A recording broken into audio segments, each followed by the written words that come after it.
Alright. Hello everybody. Hello people. This is Smash Keys playing another episode of Shadowrun Returns. I don't know why I listened to the old episode, the previous episode back again. Don't know why it's so hard for me to say Shadowrun Returns. A lot of R's. A lot of ooh sounds. Difficult for me. Alright. Where we last left off, our hero, the beautiful Smash Keys, saved Paco and his girlfriend Coyote, who looks very scary lady, but it looks like Coyote might be my best friend now. We're gonna be partners. We're gonna go on. It's like I'm Doctor Who.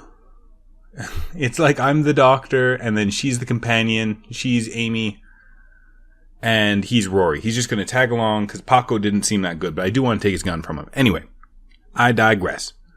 Return to the Union. Despite Coyote's clear desire to stand on her own 2 feet, Paco needs to help her through the door into the seamstress's union. Heads raise, and the front room of the bar falls strangely silent. Paco stands by her side now, not speaking, his dark eyes flat with fury. Coyote presses a rag to her clawed-up face. She winces, but manages to keep control as she breathes in slow, deep breaths to manage the pain. Taking a closer look, you see her arm isn't much more than shreds of meat and broken bone held together by tendons and burned skin. It'll be a miracle if she still has it by the end of the night. Oh, press F5 to quick save. That's kind of useful. Alright. Continue. Hello? Alright. Mrs. Kubota is tending bar by herself when Paco Walk carries the mangled and bleeding Coyote into the Union. As soon as the boss lady lays eyes on her missing bartender, the place gets quiet. Fast. By the time she rounds the bar to meet you, Coyote is the color of wet spackle, and there's something new in her eye. Fear. This woman has faced down hellhounds, but the sight of Mrs. Kubota has her staring at the floor and mumbling. Mrs. Kubota. Woman, how dare you miss 2 shifts and then come back and bleed on my floor? How? Is that a question? It's more of a... I'm sorry, Mrs. Kubota. I had a run that went bad. Jesus, go let her get cleaned up first. Look at... Nobody's holding her. Just pick her up. Hey, Mrs. Kubota, you might know me from earlier. I was the detective Smash Keys. Saving... Ooh, who is the gorgeous lady at the bar? Oh, Mrs. Kubota. So, God, I see that. Your arm is a mess. I think I'm being offensive. Was this your crusade again? Do not answer. It will only upset me further. You caused me to worry about you, Coyote, and that distracted me from my business. Hi, Miss Kubota. My apologies again. Cherry, take her downstairs to Dr. Castle. Who's Dr. Castle? Yes, ma'am. Hey, Cherry. Me, Detective Smash Keys. Pretty mom. And tell Castle to put something new and shiny where that arm used to be. Oh, they're just gonna... Is that how? Mrs. Kubota, I can't afford a cyberarm. I am aware of your financial situation. When you are healed, we will discuss the concept of Giri, the debt of honor. Now go. Bleed elsewhere. Yes, ma'am.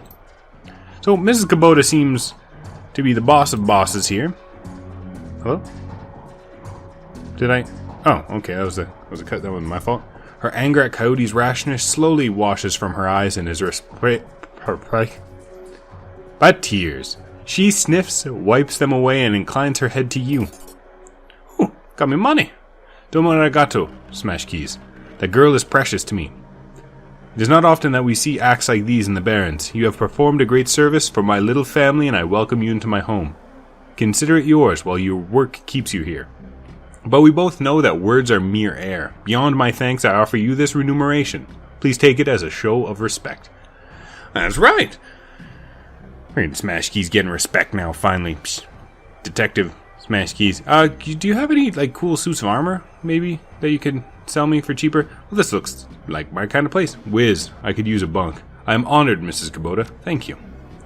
You are most welcome, and I offer more than a simple lodging. You will find that there is much more to the Union than meets the eye. Is it a hooker den? Because it sounds like you guys are a bunch of hookers.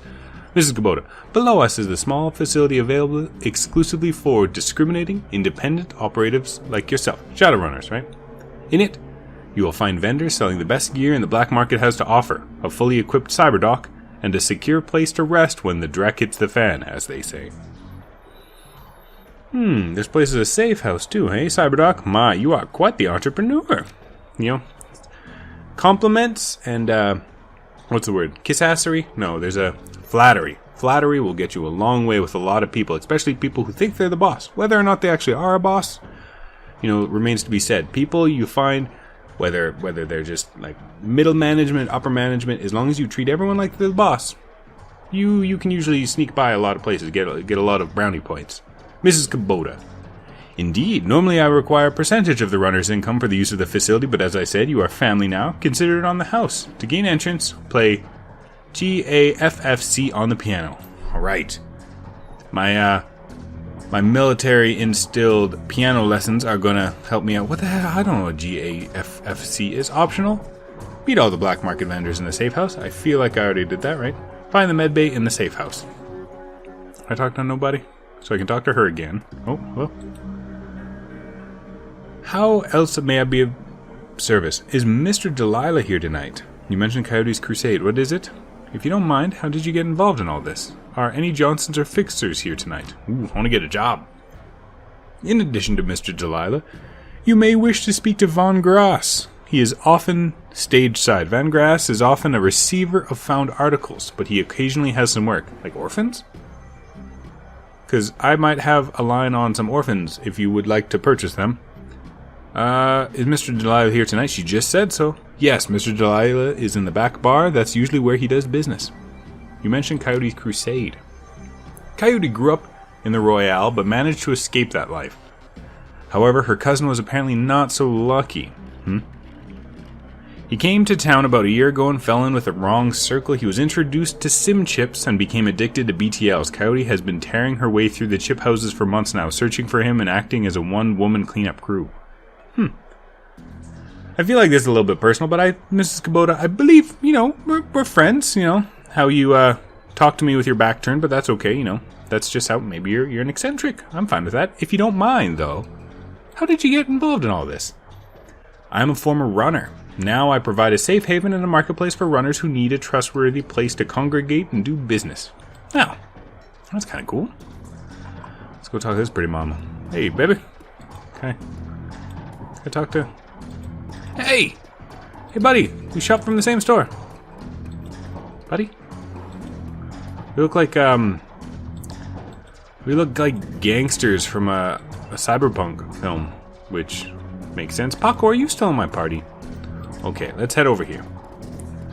Too heavy, looking for a date? No, thank you. Oh. Well. Here I thought I was getting attention. Alright, so, Van Grass. Get some jobs. Ooh, look at him.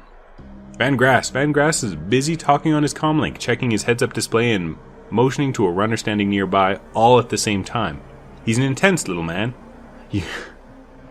I feel like that's not what I should say right off the bat. Like, Mr. Van Grass, you're an intense little man. You get the sense that he likes to look busy. Well, like I said, everyone wants to be the boss, right? I'm Van Grass. Make it quick. Biz is good. Talk to me. Mrs. Kubota said you're a fixer. See, I feel like this is going to waste his time, right? I'm just going to be like, I do street work, got anything for me, right down to business. He still hasn't looked at you. He's going a mile a minute. Nothing for you tonight. Sorry, I'm doing a little thing right now, important thing. Talk to you later. Oh, hey guy, one more thing. He covers his comlink for a moment, tilts his head your way, but you can still see he's still staring at his HUD. I'm a fence too. If you got anything that you need to unload, come see me. Alright, well, I feel like we made a friend. Look at Smash Keys run around the dystopic future of Seattle, making friends all over the place. So, I can talk. Johnny Clean, can you tell me about yourself? Johnny leans on his seemingly brand new mop and surveying the crowd at the Union. And I don't know, it seems like a weird sentence to me, but again, I'm not English very well. Hey Johnny, I'm looking for where Cherry took Coyote. Where's the safe house? Thanks for the tip the other day. Mrs. Kubota said I should go to the safe house, but I don't quite know where that is. I don't need you. Your piano has a little out of tune. Check it out. Alright, so he's just like security. Probably figured that out last time we were here, right? My lord. Alright, hey Mrs. Glue. Mr. Glue. Why do I run up? I feel like that's a very awkward way to talk to everybody. Mrs. Glue. The hulking troll bouncer in immaculate suit stands impassively as ever. The absence of dust on his broad shoulders is the only real indication that the man ever moves. He nods at you when you approach. Evening. Icy Coyote is back. Looking only a little worse for wear. We have you to thank for that? They're having her back party, yeah? I didn't rough her up. Bucko and I tracked her down. Always wondered what she saw in him, but I guess he ain't all bad. I'm just glad to see her back. Couldn't stop at losing anyone else around here so soon after what happened to Sam. Oh, right! Sam Watts. Detective Smash Keys has a very one-track mind when it comes to things. Right, Sam Watts, my buddy. Gotta solve his murder? Or kill his killer? I don't know, I feel like I killed a lot of people today. Alright, you feel protective over other people here. Guess it's your job to care. You're just a big old sheepdog, aren't you? I don't think that's gonna move me over favors. Let's do this immensely toward anyone who walks through that door. Be they employer or patron, unless they mean ill will, of course. Mind if I ask you a few questions? Haven't minded so far. You hear anything else about Sam's death? People are saying it was the Ripper, but people say a lot of things about what they don't know, or what they don't understand. I know where to find a fence. How long have you been working for? Nope. Not gonna piss him off. I crawled in here after I awoke. Mrs. Kubota took me in and gave me a job. I've been here ever since. So, there was two types of awakenings, right? As I mentioned in a previous episode, where everyone has kind of DNA in them. After, because I think we're currently in the 6th age within Shadowrun. Our world is in the 5th age, the age where there's no magic. And prior to all of these, 5th and 6th, as you guessed it, there was the 4th age. And the 4th age is Arthurian myth, essentially. And then the 4th age ended, and magic kind of seeped out of the world, and the 5th age begun, and a lot of goblins and trolls and elves and dwarves became more and more human-like until, hey, humans ran the world, right? So like I said, everyone has a little bit of DNA from something else. So then there was the awakening where a lot of elves and dwarves and stuff were being born. Others weren't so lucky. Trolls and orks, I think that's it, just trolls and orks. They called it the goblinization, where a regular old human just suddenly hulked out. Just his DNA just, bam, triggered and turned into a big old monster. So, I should be going. Let's not talk to you about that. Got you around. Not a problem. I feel like I'd go too far. If I was ever a troll, I'd be like, I'm Hellboy. Look at me in my trench coat. You know? People acting too cool. Play chopsticks. The piano looks like it's been here since the Union was built, but doesn't look like anyone has played it in earnest for almost as long. G-A-F-F-C. As you slowly peck the notes out on the keyboard, they spark a faint memory of wonder, immediately forgotten as the entire piano slides to the left, revealing a hidden staircase. You descend the stairs into the Union safe house. Do I? There we go.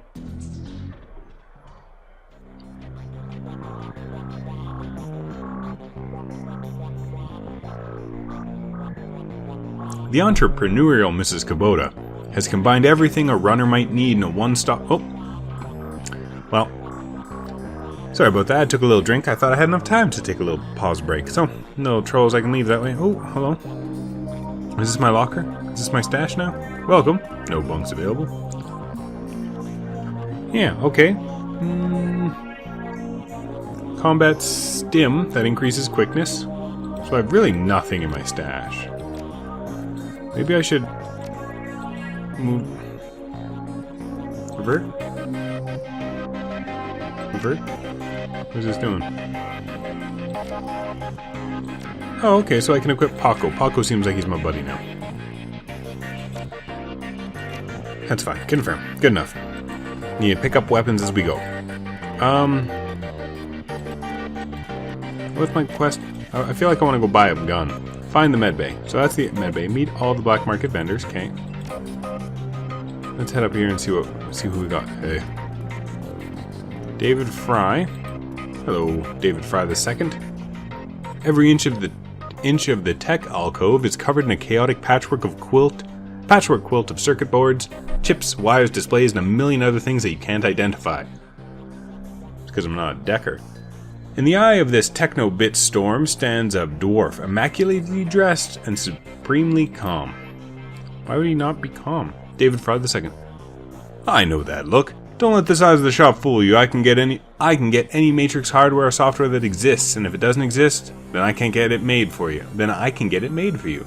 Any questions I can answer for anything, any gear you need? What's a deck? What's a program? What's an ESP? What do you have for sale? See you later.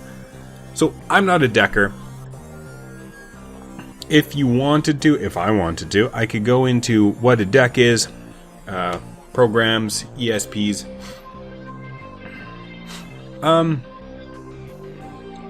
Kind of a hallmark with Cyberpunk really draws heavily from Neuromancer, right? Johnny Mnemonic takes place, okay, so if you ever watch the movie Johnny Mnemonic with Keanu Reeves, takes place in the kind of shared universe that Neuromancer kind of sets up, right? Pretty sure. Fairly certain. So it's this kind of futuristic world as imagined from the, early 80s, maybe even 70s. So a deck is kind of like a laptop. In fact, that's basically what it is. So when Neuromancer came out, they didn't really understand things like wireless computers and cell phones or anything, so they had these kind of futuristic things like, a comlink, a deck. But they can kind of fit in, and writers of Shadowrun and other science fiction have kind of updated it, right? So a deck is like your personal laptop computer. In earlier versions of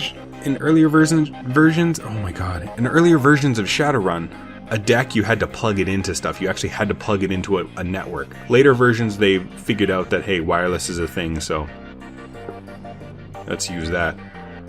And the whole Shadowrun thing, or the whole Matrix, again, predating, The Matrix, another good cyberpunk film. But the whole Matrix is an overlay, a digital world above our world, right?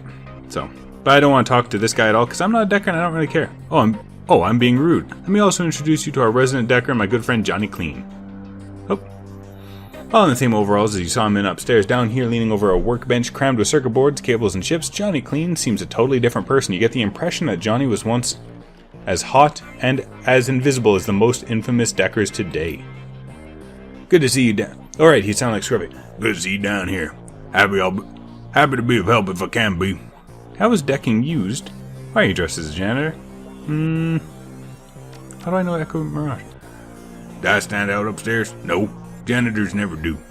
When I was younger, I had a rep for getting in and getting out of the system so cleanly that no one knew I was there. Half the Matrix runs that earned me my rep were made possible because I was able to get inside the facility posing as a janitor. Now it's just sort of part of me. Scruffy is a hacker. I don't know how I know this, but I'm going to ask him. Let me take this one. Listen, I've known the guy for over a decade and he's been smart enough not to tell me, so he's sure as hell not going to tell you anything about those days. For your health and his, best let the subject drop. Well, that's the last time I ask about a subject I never knew about.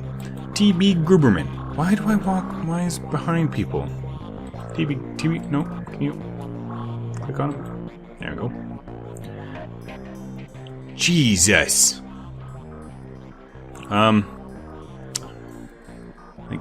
Like a mutant Macklemore. Theodore Buster Grubelman is a well-groomed orc, dressed with a precision that suggests the straight lines of a military officer's uniform. His hair is cropped short, high and tight, as they say, and the neatness of his presence this presents is only compromised by the uneven tusks protruding from his mouth. The only other defect in this picture of perfection is the man's cybernetic right arm, which is obvious enough to be noticeable, but not so obvious as to ruin the line of his suit. Fair enough. T.B. Gruberman. When he speaks, the orc's voice is soft and thoughtful, and he talks almost exclusively in numbers. Calibers, ranges, rounds per second, arc fire, razoring factor, tensile strength, and, of course, price. Bunker Buster Gruberman. At your service, friends call me Buster. I'll also answer to Sergeant, Sir, and even Theodore on occasion. Anytime you're in the market for firearms, ammunition, and ordnance, I'm your man.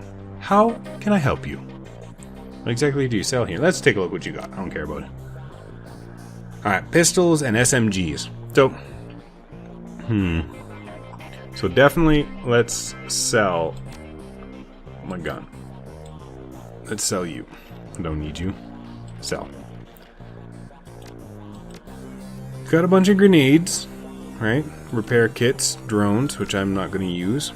So let's buy a...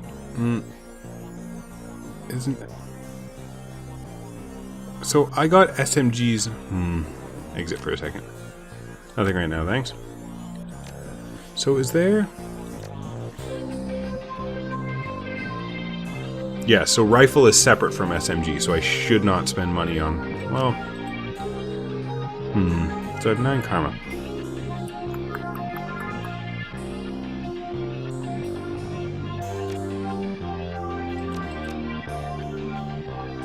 SMG. Let's increase our dodge. Yeah. There we go. Confirm. Alright. Let's get out of here. Let's buy an SMG and a pistol. What exactly do you sell here, TB?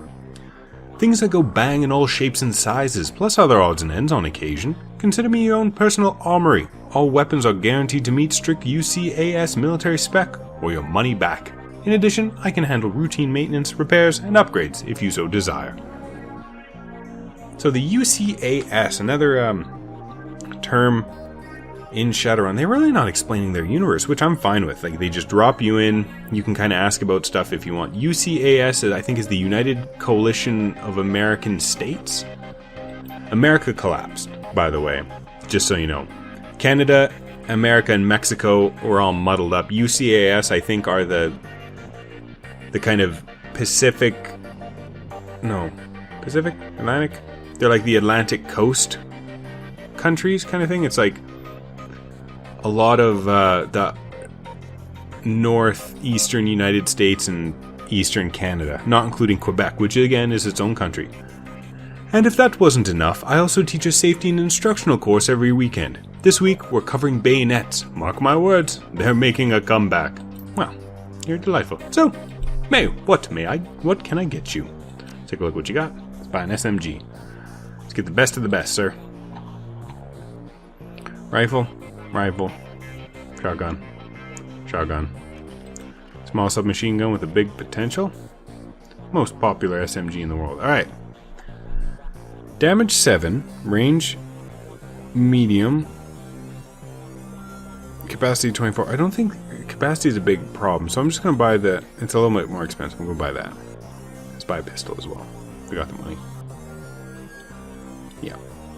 Confirm. Booyah. I'm so excited. Confirm. I'm so excited to use my gun. Thank you, TB Gruberin. Hello. Is that a girl? Hello, pretty mama. No? Can I talk to you? No. Who are you? Well? Eric Mershman. Hey, Eric! Change your clothes, change your life, right? Not only will you look better, not that you look bad now or anything, but each one will help to keep you on the right side of the ground. Take a look. Show me what you have. So, I'm wearing the alley punk armor.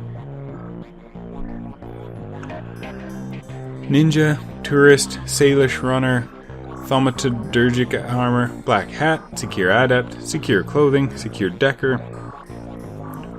Nothing really granting more armor, eh? Ninja armor would be kind of good. No, less armor, less HP, but harder to hit. Let's hold off. Confirm.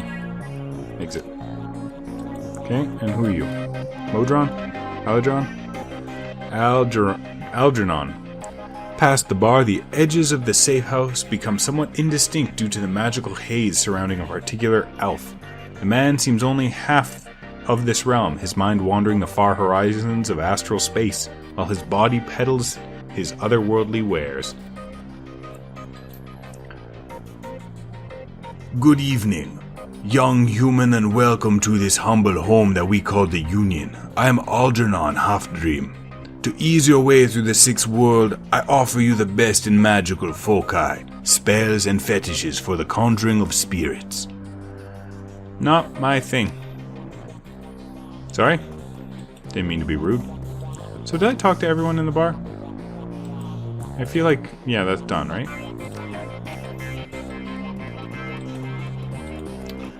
So that's it. That's Dr. Skara. I'll talk right behind everyone. Dr. Skara. What the hell is this? Ma'am? Ma'am, you have a Oh, if you don't know it, I'm not going to tell you. Make it quick. I need to operate. Thanks for helping me out back there. Look like you could use a hand. Tell me about the night Sam wants to... Just right to it. Look like you could use a hand. Ouch, bad joke right now. She looks down at her mangled arm. Okay, folks, I'm going to have to ask you to sit in the waiting area, watch some trivet or something. This young lady and I have work to do. Mrs. Kubota never said what kind of cyber arm she'd pay for. I have some questions first. Wait. Smash Keys, can't you see she's in pain? She can fucking answer my goddamn questions. I got shit to do. Do you see that arm, chummer? I have to operate now. Okay, Coyote, let's take a look at your face. Leave it. Excuse me? Coyote? I earned this face by being stupid. I'm gonna keep it. End story. Damn, girl. Whatever you say, kid. With one swift move, she sinks a syringe into Coyote's thigh. Nighty night. That's kind of rude. I just want to answer my questions. So, who's this? Coyote. Oh, well, you look a little bit better. Coyote looks both better and worse as you last saw her. Then you last saw her. All the gaping holes are plugged and she's sporting a shiny new cyber arm, but now that the adrenaline has worn off, it's clear she needs some rest. Good morning. Thanks to the miracle of modern science combined with Doc Castle's magical healing powers, I'm almost as good as new. Better, really. Oh, it's a little magical demon thing. I'm cool with that. I thought I accidentally had a BTL chip plugged in my brain when I wasn't looking. Nice arm. Thanks. Mrs. Kubota will have me working it off for the rest of my life. She notices your expression. You look like you've got something on your mind. I have some questions. She flashes you a puzzled look. What kind of questions? About Sam Watts. Sam Watts, what about him? Sam's dead. Holy Drex, Sam. I can't say I'm surprised. He was on a downward spiral for a long time. What can I tell you? Tell me about Sam. I hear you liked him. Paco, go away. I'll talk to your girlfriend about my buddy. I did. He made me laugh. No one else seemed to like Sam's jokes, but I did. No accounting for taste. Sam made some bad jokes. Not when he was sober. He was chill and funny. I guess I knew him the best of everyone here. Sorry he's gone. You served Sam the night he died. What do you remember about him? Did Sam have him? Well, of course he did. Where did Sam live? You served him? It was a pretty average night. Regular crowd, as I remember. Sam was drinking with a guy named Armitage. Jake Armitage? Yeah, I remember that. Yeah, you know him. You met him. He's a charmer. She bites her lower lip. I like gingers. Anyway, Jake... Paco is right here, woman. This man risked his life for you, and you're talking about the stupid hippie-sounding Jake Armitage. Jake and Sam were having a few. Well, Jake was having a few. Sam was tossing him back, but good. Eventually, he got loud, the way he sometimes did when he mixed drinking and who knows what, and Mrs. Kubota wanted him ejected. Mr. Clue wasn't around, can't remember why, so she asked Jake to do the honors. Jake dragged him out the back into the alley, and that's when the last time I saw Sam. You said he got loud. Do you remember what he was saying? Standard Sam, Drek. How he grew up rich and didn't deserve this, how he hated his mother, how he loved his mother, it was pretty pathetic stuff. Did Sam have any enemies? Of course he did. Enemies, that's hard to say. Sam partied hard, and when he did, he ran his mouth off pretty good. Got his ass kicked on more than one occasion. But no, I don't think he had any enemies, at least none that I'm aware of. Where did he live? On the streets, mostly. He'd occasionally convince someone to let him in, flop on their couch, but he'd always overstay his welcome and get kicked out after a few days. Sometimes, I'd sneak him down here so he could crash in on one of the bunks. He used one the night before I saw him last. How bad was his drinking? If it was just the drinking, it would have been bad, but Sam wasn't the monogamous type. He dabbled in everything, booze, chips, drugs. He loved the nitro, whatever he could get his hands on. It wasn't always like that, but once he got sick, he started using more and more stuff to try and forget about it. What do you mean he was sick? Dying, didn't you know? Yeah, everyone could tell. You just had to look at him see he was a walking corpse. It had to be the drinking. When he disappeared for a while, one day he came back all better. Looked good even. Oh man, he got a transplant from whoever took that lady's eyes, right? Blind Lucy? Blind Sally? All better. He said his mom helped him out. Never said how, though. Thanks, Coyote. Now, I need you to do something for me. I literally just saved your life. I literally walked into the gates of a terrible, terrible place and saved your life. I murdered 3 people, more people. I murdered a couple of people on my way there. I'm factoring them all in together. What do you need, babe? Hey, Paco. Settle down. I need you to talk to Mr. Delisle for me about the Royale run. He is usually upstairs. Tell him I didn't get the gems. Maybe I can take another run at it when I recover. I got the gems, though. Well. So, oh hey, what's going on over here? Look at the bed. The bunk is a mess and the reeks of booze. Searching through the sheets, blankets, and a pillow, you find an old photograph that has seen a lot of wear. Look at the image on the photo. The picture is of a blonde boy and girl, both about the age of 14, sitting on a dock at the edge of the lake. They appear to be twins. The boy has his arm tight around the girl's shoulders and is mugging for the camera. The girl is planting a kiss on his cheek while making rabbit ears behind his head with her fingers. Check the back of the photo.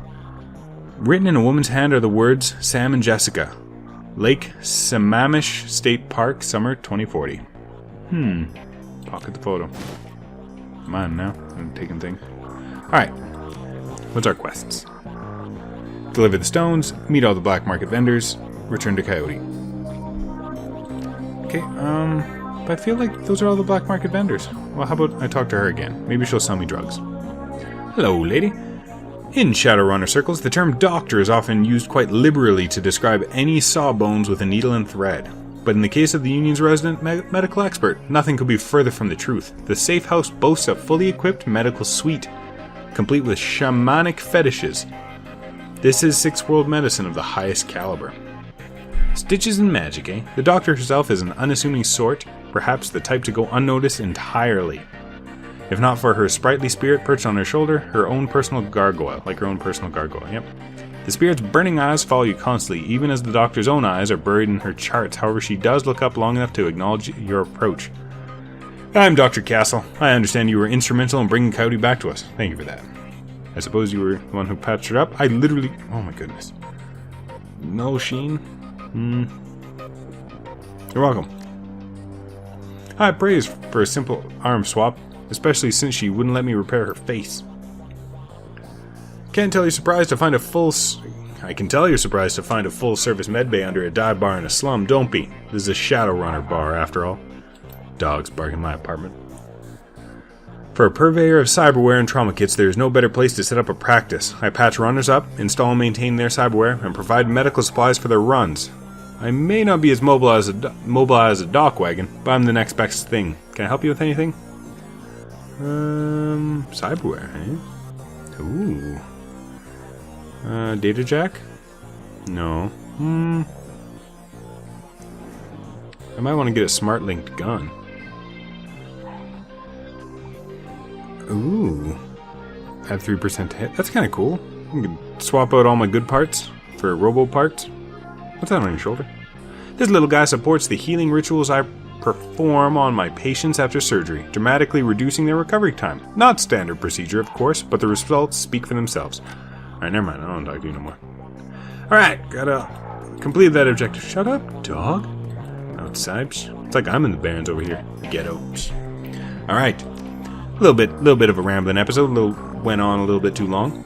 Thank you for watching Smash Keys playing Shadowrun Returns. Loving this. If you can't get enough Shadowrun, which right now I really can't. I'm super stoked about Shadowrun. I love it. I've been listening to a lot of Shadowrun podcasts. There's actually a lot of live plays, you know? Like a lot of people just playing Shadowrun. Oh, dang it. Give me all my stuff back. A lot of people just playing Shadowrun either 4th or 5th. I think it's 5th edition, right? Just playing Shadowrun over the internet, recording it, uploading it to the internet for podcasting. I like it. What's your favorite Shadowrun podcast? Thank you for watching, and have a nice day, chummer.